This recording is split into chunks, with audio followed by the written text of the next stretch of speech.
বাঙালি সব জায়গায় লোভ সামলাতে পারে, কিন্তু এই কাঁঠাল চিংড়ির লোভ। মা এনেছিল বাজার থেকে মিডিয়াম সাইজের গলদা চিংড়ি, আর আমাদের কাছেই ছিল কাঁঠাল, তো পেরে নিলাম। তারপর একটা প্রেসার কুকার নিয়ে রংপুরি আলু আর কেটে রাখা কাঁঠালগুলোকে নিয়ে লক করে দিলাম, আর দিয়ে দিলাম 2টা সিটি।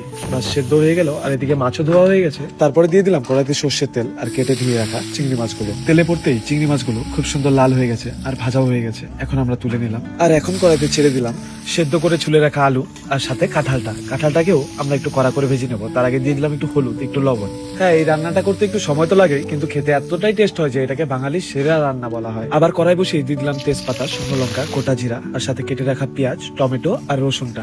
এখন দিয়ে দিব বেটে রাখা পেঁয়াজ, বেটে রাখা রসুন, বেটে রাখা আদা, আর বেটে রাখা জিরা, আর সাথে বেটে রাখা পাকা লঙ্কা। আমি দেখানোর জন্য আলাদা আলাদা পেস্ট রেখেছি, আপনারা চাইলে একসাথে মিক্সিতে করে নিতে পারেন। মশলাটা ভাজতে ভাজতে দিয়ে দিলাম 1 চামচ লবণ, 1 চামচ ধনে গুঁড়ো, 1 চামচ হলুদ গুঁড়ো, আর সাথে পরিমাণ মতো চিনি। মশলাটা খুব সুন্দর ভাজা হয়ে গেছে। এখন একটু জল দিয়ে ভেজে রাখা আলু আর কাঁঠালটা দিয়ে দিব।